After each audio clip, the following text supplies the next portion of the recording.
de ta miséricorde, je voudrais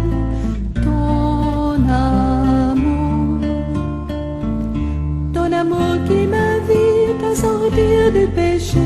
Mais mon âme est si faible que je n'ose approcher de toi, mon Seigneur. Je voudrais me cacher dans ton cœur, je voudrais me laver au torrent de ta miséricorde. Je voudrais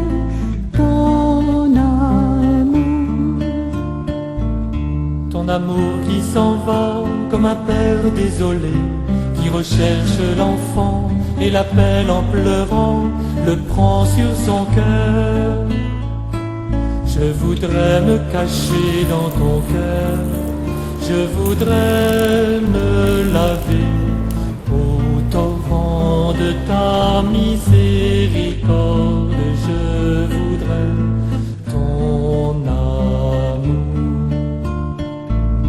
ton amour qui pardonne aux pécheurs repentis, l'invitant au festin comme l'enfant prodigue, Jésus mon sauveur.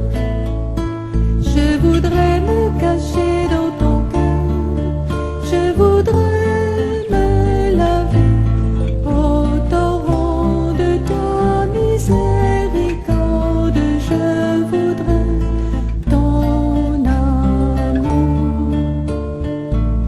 ton amour qui recherche la brebis égarée, car tu as tant de joie pour une âme sauvée, donnée à ton Père. Au nom du Père et du Fils et du Saint-Esprit. Amen. Chers frères et sœurs, ce que l'Église, notre mère, nous invite à vivre au niveau spirituel comme mystère n'est pas vide de sens. C'est-à-dire que ce n'est pas un mystère sans fondement, ce n'est pas un mystère creux. C'est un mystère qui nous permet de comprendre le sens de notre vie et nos actions. Quand nous parlons du mystère pascal, c'est tout le processus de la vie de l'être humain.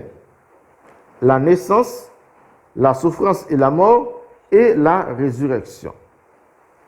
Jésus, l'homme ressuscité, que Thomas, par un acte de foi, appelle mon Seigneur et mon Dieu, à travers sa propre vie, sa mort et sa résurrection, vient nous aider à prendre conscience de cette réalité bien concrète. Quelle réalité? Disons, Jésus, à travers sa victoire sur le péché et la mort, vient nous apprendre que nous ne sommes pas seulement poussière, ni des êtres limités dans le temps et dans l'espace, mais nous sommes aussi des êtres divins et spirituels. Puisque cette réalité est hors du commun, on préfère de parler de mystère. Un mystère, ce n'est pas quelque chose qu'on peut comprendre ni saisir d'un claquement de doigts. Cela demande d'aller de profondeur en profondeur. À la seule lumière de la raison, on ne pourra pas y arriver. Il faut la lumière de la foi. Nous pouvons voir et comprendre cela à partir de la réaction douteuse de Thomas. Ce dernier, en parlant de Thomas, n'était pas certain ni convaincu de la résurrection de Jésus-Christ. Mais par sa profession de foi, il est devenu croyant.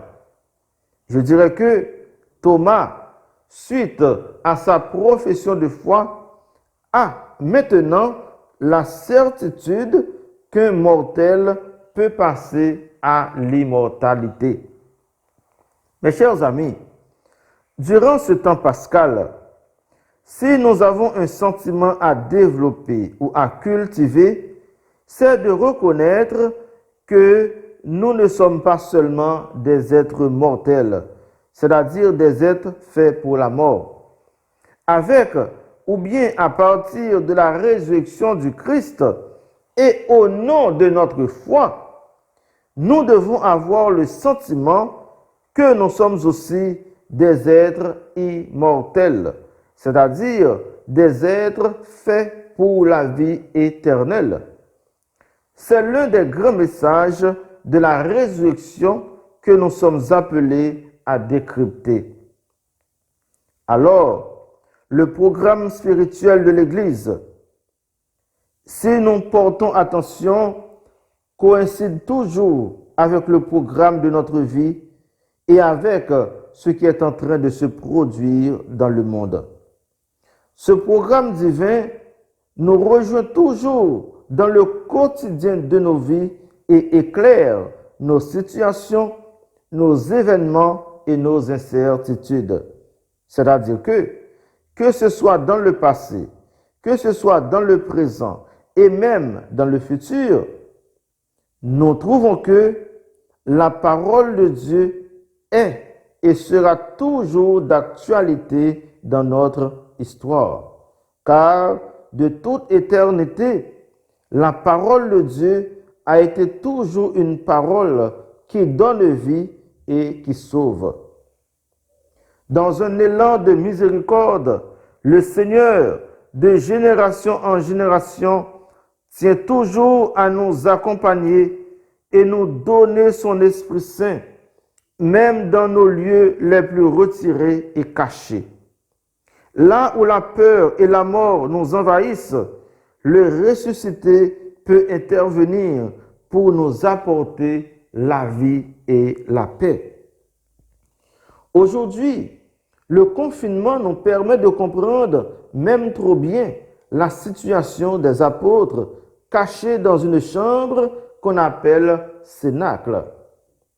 C'est comme un bébé dans le ventre de sa mère qui attend le jour de sa naissance. Disons, les apôtres étaient, comme nous autres aujourd'hui, confinés. Après la mort de Jésus, causée par la pandémie de nos péchés et nos méchancetés, les apôtres n'avaient pas d'autre choix que de se retirer. À l'exception de Thomas, ils ne pouvaient plus circuler librement à travers les rues. Ils se sont cachés parce que les Juifs cherchaient à les tuer aussi comme leur maître. Donc, ils avaient peur et ils étaient comme des sans-vie. C'est pourquoi, comme à la Genèse, le Seigneur ressuscité va souffler sur eux pour faire d'eux des vivants, des ressuscités, pourquoi pas des immortels, comme j'ai déjà mentionné. Cette vie que nous avons perdue par le péché d'Adam, Dieu nous la redonne par la résurrection de son Fils. C'est pourquoi Saint Paul, dans sa lettre aux Romains, considère Jésus comme le nouvel Adam.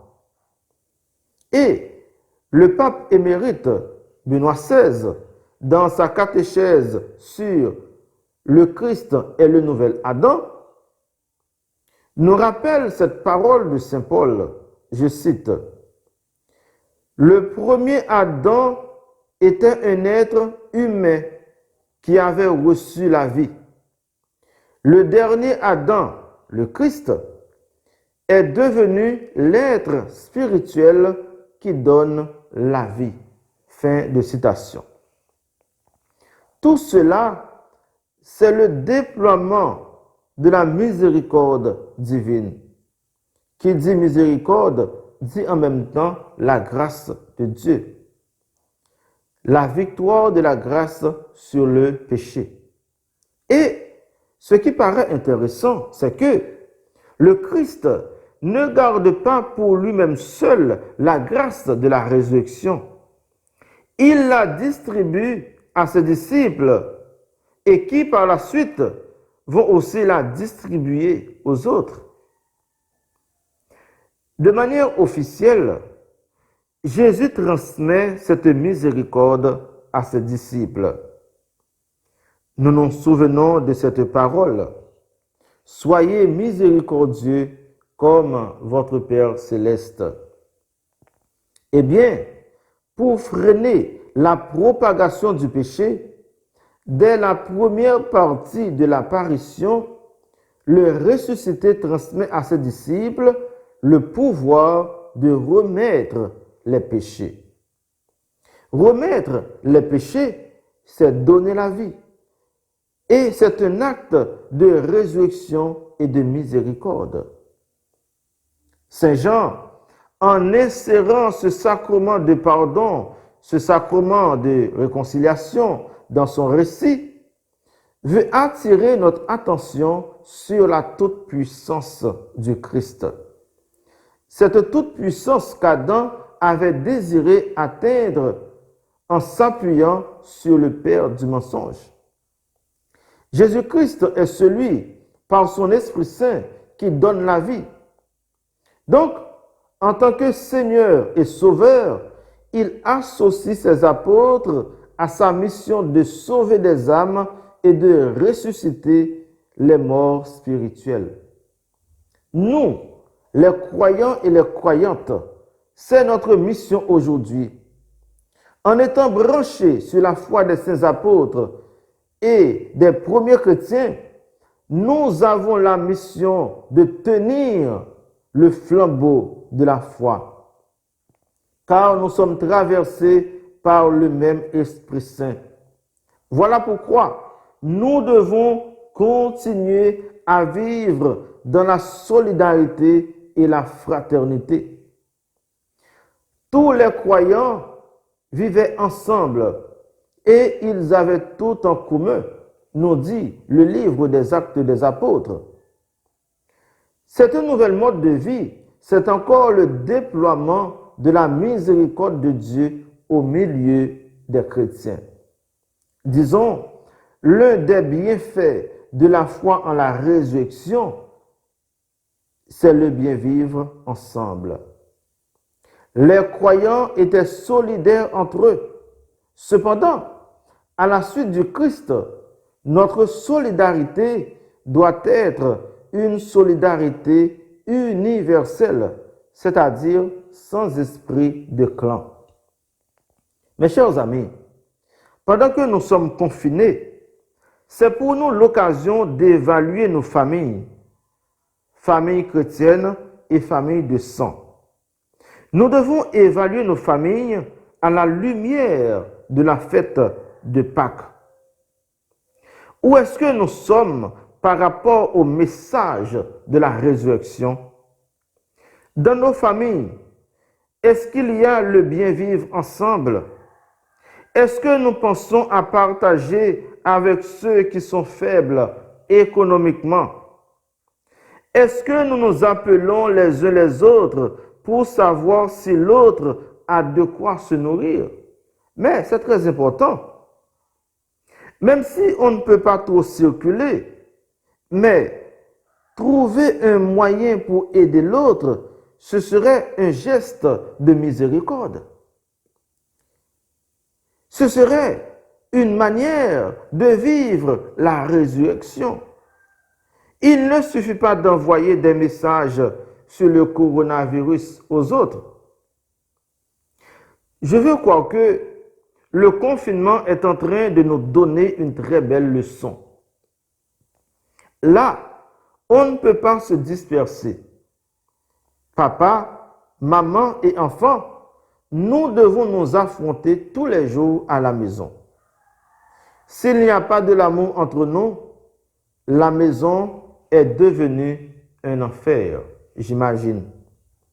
Je vous rappelle, frères et sœurs bien-aimés, en étant dans le confinement, les apôtres n'avaient pas abandonné leur vie de prière. Il est vrai qu'ils avaient peur, mais ils avaient continué à faire corps et à faire église. Ils sont restés ensemble au même endroit jusqu'à ce que Thomas ait pu rencontrer lui aussi le ressuscité. En un mot, les apôtres étaient en parfaite communion. Durant ce moment de crise, Même si nous ne pouvons pas nous réunir dans nos paroisses pour participer à la messe, mais là où nous sommes, dans le confinement, nous pouvons prier les uns pour les autres. La prière peut alimenter notre foi et soutenir ceux et celles qui sont faibles spirituellement. Et dans nos familles respectives, ne cherchons pas à nous énerver les uns les autres. Essayons plutôt de supporter et de faire preuve de miséricorde les uns à l'égard des autres. Ne faisons pas de nos familles des lieux de mort, mais des lieux de vie, c'est-à-dire des lieux de résurrection.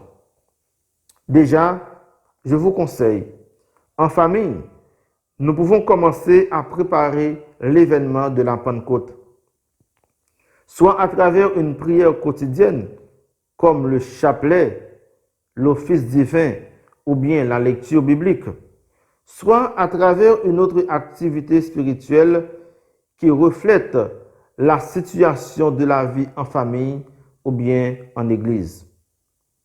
Que la Vierge Marie, la Mère de la Miséricorde, et Sainte Faustine nous aident à traverser ce temps de confinement dans la prière et dans la joie. Après ce confinement, frères et sœurs bien-aimés, que nous puissions nous retrouver tous et toutes en bonne santé pour continuer à témoigner de notre foi et à proclamer la bonne nouvelle du salut. Au nom du Père, et du Fils, et du Saint-Esprit. Amen. Ton amour est mystère comme la nuit de Noël, quand par Marie ta mère, tu venais nous sauver, agneau tout offert. Je voudrais me cacher dans ton cœur, je voudrais me laver au torrent de ta miséricorde.